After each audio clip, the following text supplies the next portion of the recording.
Hello everyone, welcome to Star IQ. Star IQ के इस video platform पे आप सभी बच्चों का बहुत बहुत स्वागत है। आज 19 जुलाई 2021 के हरियाणा करंट अफेयर आज पढ़ने वाले हो। स्टार आईक्यू चैनल पे पहली बार हो तो इस चैनल को सब्सक्राइब करना बिल्कुल मत भूलिएगा। और प्यारे बच्चों, अगर आप मुझसे पढ़ना चाहते हो अनअकैडमी पे तो आप स्टार आईक्यू अनलॉक कोड का इस्तेमाल करिएगा। इस कोड से आपको सभी क्लासेस बिल्कुल फ्री में दिखाई देगी और कोई भी कोर्स परचेज करोगे तो आपको 10% का डिस्काउंट भी मिल जाएगा। कल आपसे सवाल किया था, उसका सही जवाब क्या होगा? हरियाणा से किस एकमात्र आर्चरी खिलाड़ी का पैरा ओलंपिक टोक्यो के लिए चयन हुआ है? इस खिलाड़ी का नाम माय डियर हरविंद्र सिंह, यानी कि सी ऑप्शन इसका ओके था।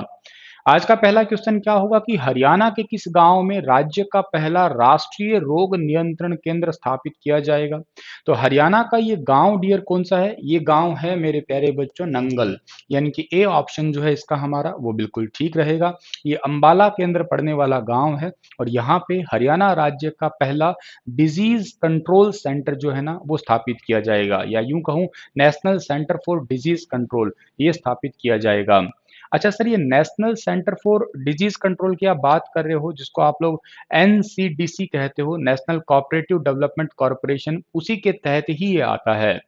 अच्छा, ये पहला अंबाला कैंट में खोला जाएगा। अंबाला कैंट का ही एक पास में गांव है नंगल, वहां पे खोला जाएगा पंचायती जमीन पे। केंद्र सरकार और हरियाणा सरकार इन दोनों की ही मदद से खोला जा रहा है। मतलब इसमें हरियाणा का जो है हिस्सा होगा वो कितने परसेंट होगा? 40%। और केंद्र सरकार का हिस्सा इसमें होगा 60%, मतलब 40-60 के हिस्से पे ये खोला जाएगा। सर, ये खोलने का रीजन क्या, मतलब कारण क्या है, और इस पे कितने पैसे लगेंगे? इस पे लगभग 2000 करोड़ रुपए का तो खर्चा आएगा। ये खोलने का सीधा सा उद्देश्य ये है कि आजकल बहुत सारी नई बीमारियां उभर रही है। जैसे एग्जांपल से आप कोरोना कहिएगा, या थोड़ा टाइम पहले ये ब्लैक फंगस आई थी, या वाइट फंगस है, या येलो फंगस है। ऐसे कई प्रकार की नई नई बीमारियां उभर रही है। तो इन बीमारियों को कैसे रोका जाए, उनकी कैसे निगरानी रखी जाए, कब वो बीमारी आई थी, कब वो बीमारी ने अटैक किया था, कैसे कैसे फैली थी, किससे वो ठीक होती है, ये इन सभी चीजों के बारे में स्टडी करने के लिए राष्ट्रीय रोग नियंत्रण केंद्र अंबाला के अंदर खोला जाएगा। सर, इसका हेडक्वार्टर कहाँ पे है? जो एनसीडीसी है, इस संस्थान का मुख्यालय दिल्ली के अंदर है और ये केंद्र सरकार के स्वास्थ्य एवं परिवार कल्याण मंत्रालय के अधीन आता है। इस बात को याद रखना। यहाँ पे अत्याधुनिक लैब बना दी जाएगी, बहुत प्रकार के टेस्ट किए जाएंगे। और एक इंपॉर्टेंट बात है, इससे पहले आपको मैं बता देता हूँ, ये राजस्थान, केरला, तमिलनाडु, छत्तीसगढ़, बिहार, यूपी, आंध्र प्रदेश, कर्नाटक, यहाँ पे एनसीडीसी की शाखाएं हैं ऑलरेडी। ये करता क्या है सर? ये बेसिकली नई और पुरानी सभी बीमारियों पे ही स्टडी करते हैं। पुरानी पे क्यों सर? ताकि पता लग सके ना, जैसे एग्जांपल से प्लेग की आज स्टडी की जाए तो भाई वो कैसे फैली थी, कैसे उसे रोका जाए, ताकि एग्जांपल से इन फ्यूचर कोई और बीमारी आती है तो उसका कोरस्पोंडेंस सहारा लिया जा सके कि उस बीमारी को ऐसे रोका था तो इस बीमारी को भी ऐसे रोक सकते हैं। तो इतनी बातें आप लोगों को यहाँ से याद रखनी थी। अगला सवाल आपका क्या होगा? जनवरी 2021 के से जनवरी से जून तक का मतलब आंकड़ा है ये सेक्स रेशियो का, उसमें हरियाणा का कौन सा जिला पहले नंबर पे है? देखिएगा, मैंने एक रिसेंट ही वीडियो अपलोड किया है, तब तक को ये आंकड़ा जो है ना नंबर 1 पे हम लोग सिरसा को माना करते थे, लेकिन फिलहाल उस डेटा को आप अपडेट कर सकते हो क्या? आज ही का करंट अफेयर है कि लिंगानुपात में हरियाणा का कौन सा जिला वर्तमान में नंबर 1 पे है? तो इसका सही आंसर रहेगा रोहतक, यानी कि बी ऑप्शन जो है इसका हमारा वो बिल्कुल ठीक रहेगा। सर, रोहतक में कितनी लड़कियां हैं? तो रोहतक में 1000 लड़कों पे 962 लड़कियां हैं और ये हरियाणा में किसी भी जिले में नंबर 1 है, सबसे ज्यादा है। इस बात को आप याद रखिएगा। अच्छा डियर, ठीक है, रोहतक की तो बात आपने पढ़ ली है, लेकिन पानीपत की बात आप जरूर करो। पानीपत की क्यों करो? क्योंकि पानीपत से ही 22 जनवरी 2015 को प्रधानमंत्री नरेंद्र मोदी ने बेटी बचाओ बेटी पढ़ाओ अभियान शुरू किया था। और वो पानीपत जो है फिलहाल तीसरे नंबर पे है। 1000 लड़कों पे 937 लड़कियां हैं, यहाँ पे याद रखिएगा।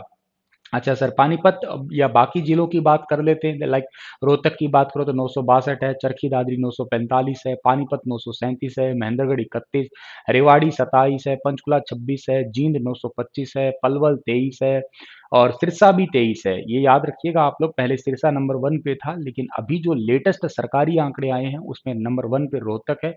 वेरी इंपॉर्टेंट है।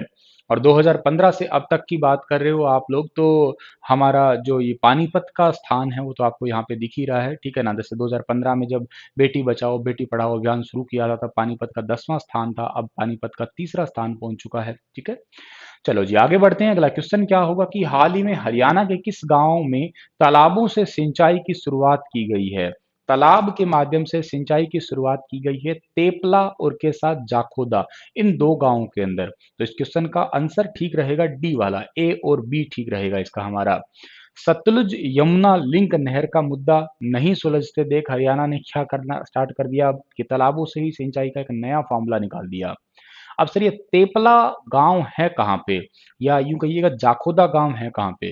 तो अंबाला का तो पड़ता है तेपला गांव, ठीक है ना। हमारा हरियाणा का एक जिला है जिसका नाम है अंबाला, अंबाला का तो हो गया तेपला। और ये जाखोदा पड़ता है झज्जर के अंदर, इस बात को भी आप याद रखिएगा, झज्जर का गांव है ये। और इन दोनों गांवों के अंदर जो है वो तालाबों के माध्यम से सिंचाई शुरू हुई है। इतनी बात को आपको याद रखना है, जिले याद कर लिए आपने, कहाँ पे शुरू हुई है ये बात आपने पता लगा लिया। अब आपके मन में अगली बात है कि इस पे कौन सी अथॉरिटी काम कर रही है। तो Haryana pond and waste management authority काम कर रही है। और हरियाणा के तालाब की स्थिति तो सर उतनी अच्छी नहीं है, तो इनको सुधारने के लिए 2022 तक तालाबों को ठीक कर दिया जाएगा, ठीक है। और वैसे तालाबों से सिंचाई मुख्यमंत्री मनोहर लाल का एक ड्रीम प्रोजेक्ट में आता है। और कंस्ट्रक्टेड वेटलैंड टेक्नोलॉजी के माध्यम से तालाबों के दूषित पानी को पहले ट्रीट किया जाता है, ताकि इसका पानी पशुओं के लिए पीने योग्य भी हो और सिंचाई करने योग्य भी बन जाए। तो इतनी बातें आपको याद रखनी है। अब सर हरियाणा में कहाँ कहाँ पे तालाब है, कैसे पता लगेगा। तो इसके लिए हरियाणा का एक हरसेक है, यानी कि हरियाणा अंतरिक्ष उपयोग केंद्र, एचईयू केंद्र पड़ता है ये, इसके माध्यम से सैटेलाइट के माध्यम से सर्वे किया जाएगा। वैसे 1957 के राजस्व रिकॉर्ड और सैटेलाइट इमेज के माध्यम से तालाबों को तलाशा जाएगा, ठीक है ना। अभी उस टाइम पे मतलब ज्यादा होते होंगे, अब तो धीरे धीरे खत्म हुए ही हैं, ठीक है।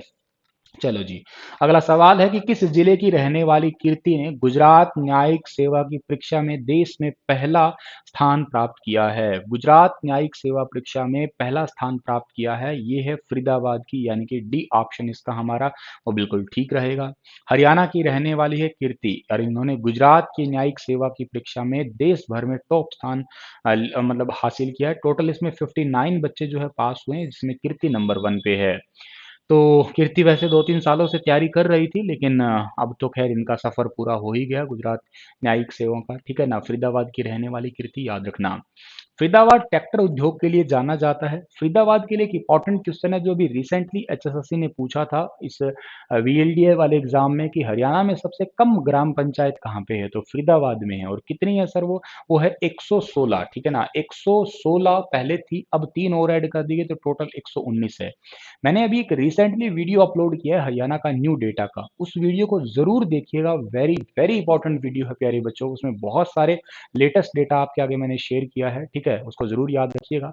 उसी वीडियो में मैंने प्रथम जिला लिंगानुपात में सिरसा बताया है, हालांकि ये वो वीडियो मैंने पहले बना दिया था, तो आज ये करंट अफेयर मेरा बाद में पढ़ा गया। रोहतक अब नंबर 1 पे हो गया, उतना करेक्शन आप कर लेना अपने नोट्स में।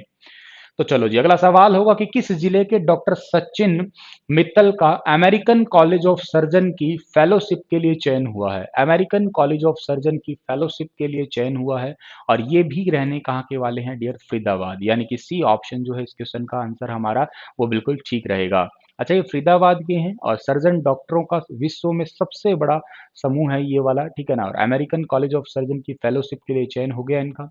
अक्टूबर में फेलोशिप इन्हें प्रदान की जाएगी। चिकित्सा पद्धति में होने वाले बदलाव और अमेरिकन कॉलेज ऑफ सर्जन की ओर से आयोजित होने वाली कॉन्फ्रेंस और सेमिनार में जो है ना इनको हिस्सा लेने का मौका मिलेगा। अच्छा सर, फरीदाबाद में भी कहीं के होंगे ही, तो फरीदाबाद में तिंगाव गांव के रहने वाले हैं, ये बात आप याद रख लेना मूल रूप से। और फेलोशिप से बहुत ज़्यादा बेनिफिट होता है, क्योंकि बहुत सारे मतलब यूँ कहिएगा एक्सपीरियंस्ड जो चिकित्सक यानी कि डॉक्टर्स होते हैं वो इसमें हिस्सा लेते हैं। और दिल्ली एनसीआर में 15 के करीब डॉक्टर को ही फेलोशिप मिली है, जिनमें जबकि फरीदाबाद से ये पहले डॉक्टर हैं अब तक, ठीक है।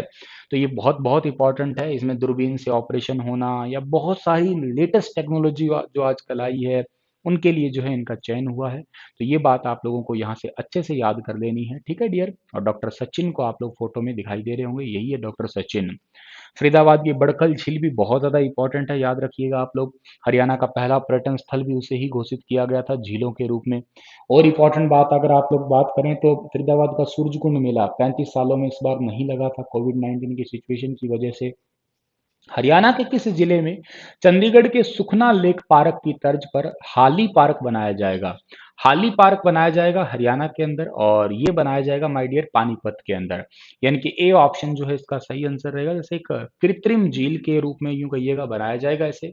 हाली पार्क को सुंदर बनाने के लिए पौधे व पेड़ जो है वो प्लांटेशन किया जाएगा, और इसके लिए तकरीबन जो है वो 30.31 लाख का टेंडर जारी किया है रिसेंटली, ताकि पर्यटन क्षेत्र को थोड़ा सा बढ़ावा मिल सके।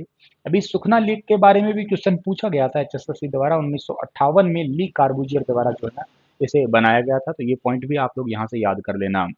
और ये जो आपकी हाली पार्क होगा ना, यहाँ पे तकरीबन 3000 फूलों के पौधे लगाए जाएंगे। वैसे हाली पार्क को विकसित करने के लिए 20 दिसंबर 2014 को मुख्यमंत्री ने घोषणा की थी।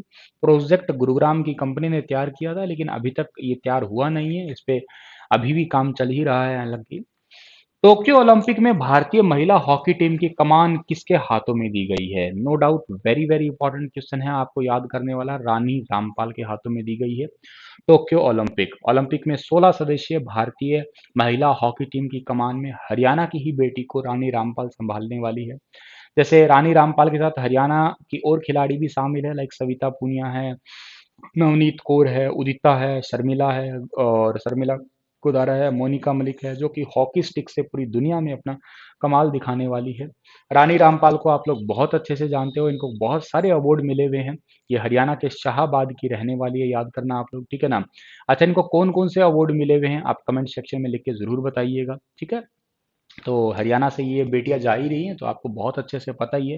मैंने एक सेपरेट वीडियो बना के भी बता रखा है कि हरियाणा में से कौन कौन जा रहे हैं ओलंपिक के अंदर, ठीक है। तो उस वीडियो को भी आप लोग यहाँ से देख सकते हैं बच्चा।